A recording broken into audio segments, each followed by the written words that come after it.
Hello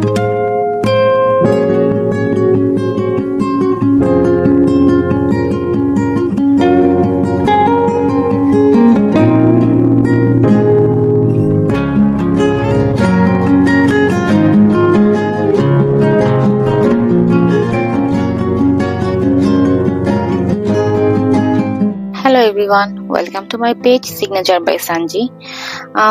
কিছুদিন আগে চলে গিয়েছিলাম দিল্লিতে একটা ট্রিপে, ইম্পর্টেন্ট ট্রিপে। সো আমাদের ফ্লাইট ছিল মেবি 11টায়।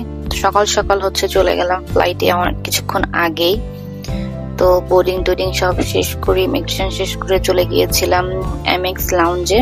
ওখানে সকালের নাস্তা যেহেতু করা হয়নি, ওখানে বসে মজাদার কিছু খাবার খেয়ে সকালের নাস্তাটা সেরে নিয়েছি। দেখতে দেখতে আমাদের ফ্লাইট মোটামুটি 15 মিনিটের মতো ডিলে ছিল। আর অ্যাজ ইউজুয়াল এমএক্স এ যা থাকে তাই, ফ্লাইটে অলরেডি এয়ার ইন্ডিয়ার ফ্লাইট ছিল। এয়ার ইন্ডিয়া করে আমরা চলে গেছি দিল্লিতে। দিল্লির ইমিগ্রেশনটা খুবই স্মুথ ছিল। ইমিগ্রেশন ক্রস করে চলে যাচ্ছি আমাদের হোটেলে। এই দিনটা এভাবেই শেষ। এরপরে কয়েকদিন পরে আমরা গিয়েছিলাম তাজমহলে। সো আমি এর আগেও আরো কয়েকবার আমার দিল্লি আসা হয়েছে, বাট কোনো একটা কারণে আমার কেন যেন তাজমহল বা আগ্রা যাওয়া হয়নি। সো এইবারের প্ল্যানিং হচ্ছে আগ্রা।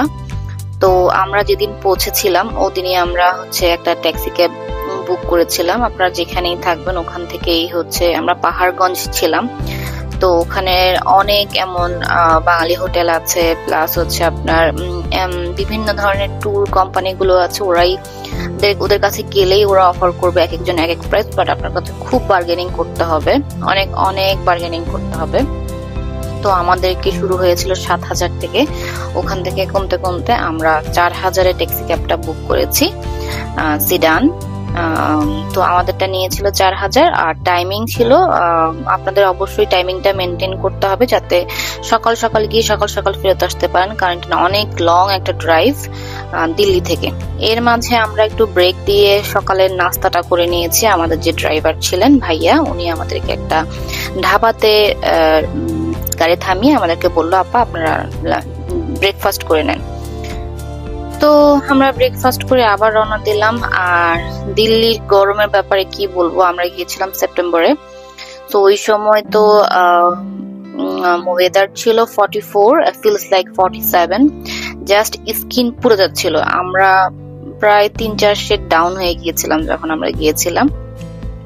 তো যেহেতু সকাল সকাল উঠতে হয়েছে, প্রায় আমরা 5টার সময় উঠে রেডি হয়ে, আমাদের কল টাইম ছিল 7টায়, কারণ আপনি যত সকালে যাবেন অত সকালে আপনি পৌঁছাতে পারবেন।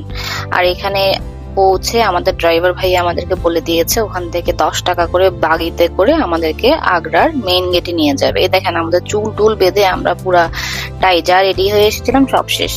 তো এরকম বাসে করে অথবা বাগিতে করে আপনাকে একদম তাজমহলের যে মেইন গেটটা আছে ওখানে নিয়ে আসবে। এটা সামনে পিছনে দুই দিক থেকে বসা যায়, 10 রুপি করে পার পার্সন আমাদের ড্রাইভ ছিল। আর এটা টিকিট কাউন্টার। আমরা এখানে একটু চালাকি করেছিলাম, আমরা ইন্ডিয়ান বলে 250 রুপি করে টিকিট কেটেছিলাম, বাট আনফরচুনেটলি লাস্টে ওরা আমাদের আধার কার্ড দেখতে চেয়েছে। সো আমরা এটা পারিনি। পরে আমরা আবার রিটার্ন করে 750 টাকা করে, 750 রুপি করে পার পার্সন আমাদের টিকিট কাটা লেগেছে। তো ওটা রিটার্ন করে দিয়েছিলাম। পরে প্রথমে ঢুকতে ছিল মেইন গেট। জায়গাটা বিশাল বড়, আপনাকে অনেক হাঁটতে হবে, সেই প্রিপারেশন নিয়ে আসতে হবে। যদিও দেখতে অনেক সুন্দর ছিল, কিন্তু গরম আমাদেরকে মারাত্মক লেভেলের কাবু করে ফেলেছে। আমরা অস্থির হয়ে গিয়েছিলাম। That was the first look of Taj Mahal. প্রথম দেখায় আসলে খুবই ভালো লেগেছে, খুবই ভালো লেগেছে।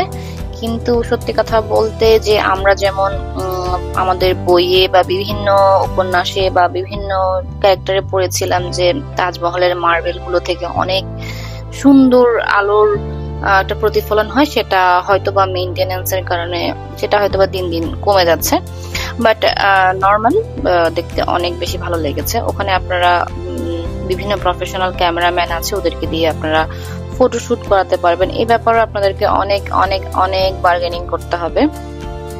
আমরা মেবি 9টা না 10টা যেন ছবি তুলেছিলাম, 9টা 10টা ছবি তুলেছিলাম 200 রুপিতে প্রফেশনাল ক্যামেরার মাধ্যমে। আপনাকে সাথে সাথে ছবিগুলো দিয়ে দিবে। আর ওখানে অনেক কাঠগোলাপের গাছ আছে। যেহেতু গরম অনেক বেশি ছিল, আমরা একটু পরপরই আসলে ছায়া খুঁজছিলাম। ওখানে আপনার গাছের নিচে দাঁড়ালে একটু হয়তো বা একটু স্বস্তি ফিরবে, কিন্তু গরম কোনোভাবে কম ছিল না আসলে, অনেক তখন মারাত্মক গরম ছিল, মারাত্মক গরম ছিল। যাই হোক, এই গরমেও আমরা আসলে এত লং ড্রাইভ করে এসেছি, এখান থেকে এভাবে ফিরে যাওয়াটা ওয়ার্থি হবে না। এই জন্য আমরা আসলে এই গরম মাথায় সহ্য করে ঘুরে বেড়াচ্ছিলাম। তো এর মধ্যে অন্যরা ফটোশুট করছিল, আমি একটু তাজমহলের ফটোশুট নিয়ে নিয়েছি। এই হচ্ছে this is the main minar of Taj Mahal. আর প্রচুর মানুষ ছিল। আর আমরা এখানে অনেকগুলো রিলস এর জন্য অনেকগুলো ভিডিও নিয়ে নিয়েছি।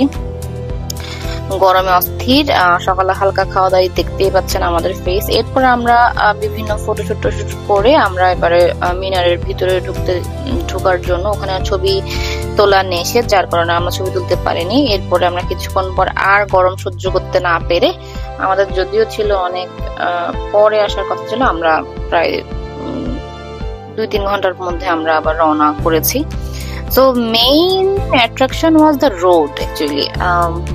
দিল্লি থেকে আগ্রার যে রোডটা, হাইওয়েটা, এটা বেস্ট একটা রোড, অনেক সুন্দর আর অনেক বেশি ভালো লাগে লং ড্রাইভে। এর মধ্যে আমরা দুপুরে কিছু খাইনি, এজন্য আমরা একটা ফালুদা আর কি যেন খেয়ে নিয়েছিলাম মাঝপথে। আমাদের ড্রাইভারও খায়নি, উনিও বললো ওনার ক্ষুধা লেগেছে, ওনাকে আমরা খাইয়েছি, আমরা আর তেমনটা খেতে পারিনি। এরপর ঘুমিয়ে আমরা আসলে দিল্লি পৌঁছে গিয়েছি। আমাদের বডিতে এক ফোঁটা এনার্জি ছিল না, আমরা অর্ডার দিয়ে রুমে নিয়ে এসে বেডের উপর বসে খেয়েছি।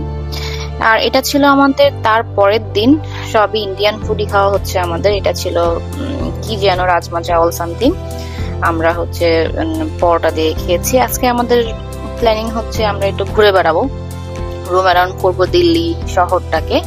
আমরা যেহেতু এর মধ্যে আমাদের কয়েকদিন চলে গিয়েছে, তো আমাদের আসলে ঘুরে বেড়ানো হয়নি, দিল্লিটাই গিয়ে হয়েছিল।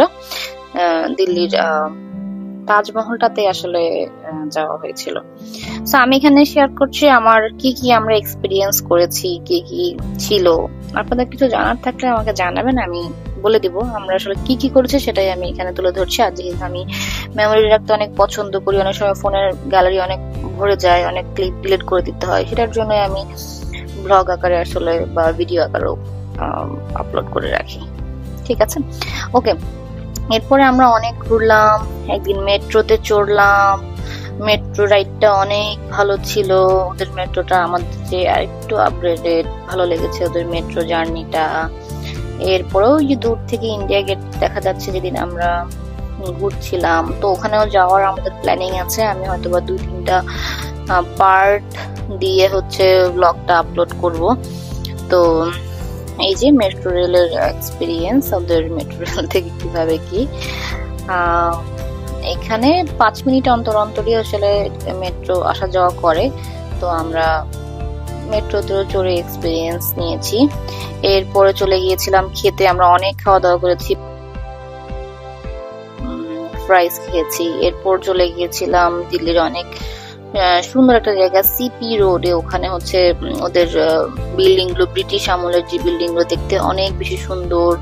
তারপর আশেপাশে অনেক স্ট্রিট মার্কেট বসে, ওখানে আমরা গিয়েছি। এই যে দেখেন এই বিল্ডিং গুলো অনেক সুন্দর, আর এখানে সবগুলো ব্র্যান্ডেড যে সবগুলো আছে না, H&M, জারা, তারপর সব যত ব্র্যান্ডেড ব্র্যান্ডেড দোকানগুলো আছে সবগুলোই আপনারা সিপি রোডে পেয়ে যাবেন।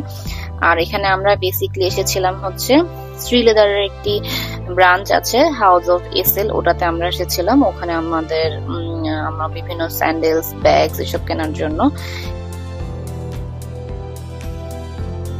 আমাদের বাসার পাশেই হচ্ছে একটা পানিপুরির দোকান ছিল, আমাদের পানিপুরি ট্রাই করা হয়নি, এই জন্য আমরা রাতের বেলা, সন্ধ্যাবেলা হচ্ছে পানিপুরিটা ট্রাই করেছিলাম। তো পানিপুরিটা আসলে খুব পরিষ্কারও ছিল, প্লাস হচ্ছে অনেক মজাও ছিল। তো আমরা এই পানিপুরিটা ট্রাই করলাম। এরপরের দিন একটা এমবাসির কাজে আমরা চলে গিয়েছিলাম। এমবাসির কাজ শেষ করে আমাদের গন্তব্য ছিল দিল্লির অনেকটা ফেমাস একটা প্লেস, জামে মসজিদ, ওখানে চলে গেলাম। আহ, এটা হচ্ছে আপনার চাঁদনি চকের কাছেই, চাঁদনি চকের ওইখানেই। তো আমাদের প্ল্যানিং ছিল আমরা চাঁদনি চক যাব আর জামে মসজিদটা দেখবো। সো দিস ইজ দ্য জামে মসজিদ। এটা অনেক সুন্দর একটা মসজিদ, আর এখানে সব সময় পাখিরা এভাবে উড়াউড়ি করে। এখানে অল দ্য টাইম আপনারা পাখি দেখবেন। আর হচ্ছে এটা খুবই ফেমাস একটা মসজিদ দিল্লির। যারাই আসে এখানে কিন্তু এই মসজিদটা দেখে যায়। এটা অনেক বড় একটা মসজিদ। এখানে আমি শুনেছিলাম কত হাজার মানুষ যেন একসাথে জুমার নামাজ পড়তে পারে। এত বড় একটা এরিয়া নিয়ে, আমার ঠিক সংখ্যাটা মনে নেই। আর এখানে আমরা যখন গিয়েছিলাম তখন অলরেডি আসরের আজানের সময় হয়ে গিয়েছিল। তো আমরা অলরেডি দেখেছি যে অনেক সুন্দর লাগে আজান দিলে আসলে। এরপরে এখানে এটার সামনেই হচ্ছে আপনাদের অজু করার ব্যবস্থা আছে। সামনে একটা পুল টাইপের আছে, আপনারা চাইলে ওখানেও অজু করতে পারেন, অথবা কল টাইপের আছে, ওখানেও আপনারা অজু করে নিতে পারেন। তো এখানে অনেক সুব্যবস্থা আছে আসলে মুসল্লিদের জন্য নামাজ পড়ার জন্য। এখানে অনেক ফিমেল কেও দেখেছি আমি নামাজ পড়তে, যেহেতু আমরা ওই আসরের টাইমটাতে গিয়েছিলাম। তো অনেক সুদিং এবং অনেক ভালো লাগছিল। অনেক এই মসজিদে গিয়ে অনেক অনেক অনেক অনেক বেশি ভালো লাগছিল, একদম প্রশান্তি ফিল হচ্ছিল। তো এর মধ্যে আমাদের যাওয়ার প্ল্যান ছিল হচ্ছে চাঁদনি চক আর হচ্ছে ইয়াতে রেড ফোর্টে। তো আমরা জানি না আজকে টাইম কভার করতে পারবো কিনা, আসলে আমাদের সন্ধ্যা হয়ে গেলে রেড ফোর্টে আসলে ছবি তোলা যায় না। তো আমরা সেই ভেবে ভাবলাম যে চাঁদনি চকটা আমরা একটু এক্সপ্লোর করি, কারণ মুভিতে অনেক কিছুতে আমরা চাঁদনি চক অনেকবার দেখেছি, বাট চাঁদনি চকে আমিও কখনো যাওয়া হয়নি আমার। যেহেতু চাঁদনি চকটা বেসিক্যালি একটা বিয়ের শপ, আমাদের দেশে যেমন এলিফ্যান্ট রোডটাকে অনেক বিয়ের মার্কেট হিসেবে ধরা হয়, ওখানে হচ্ছে চাঁদনি চকটাকে। তো আমাদের প্ল্যানিং হচ্ছে আমরা আজকে চাঁদনি চকটা এক্সপ্লোর করব, প্লাস হচ্ছে কিছু ট্রাভেল ব্যাগ কিনবো। তো চাঁদনি চকটা হচ্ছে মেইন এখন আমাদের ফোকাস। এর মধ্যে আমরা অনেক ঘোরাঘুরি করে ফেলেছি জামে মসজিদে, এরপরে আমরা চাঁদনি চক চলে গেলাম। আর এর মধ্যে ব্যাগ ট্যাগও অনেক এক্সপ্লোর করে ফেলেছি। চাঁদনি চক আসলে একটু পুরান ঢাকা টাইপ একটা ফিল দিবে আপনাকে। এখানে একটা গির্জা আছে। তো এই আর কি, একটু অপরিষ্কার আমাদের পুরান ঢাকার মতো, কিন্তু অনেক কিছু পাওয়া যায়। বিয়ে শপিং এর জন্য বেস্ট একটা প্লেস, বেস্ট বেস্ট বেস্ট একটা প্লেস। তো আজকে এখানে এই পর্যন্ত। আল্লাহ হাফিজ, বাই।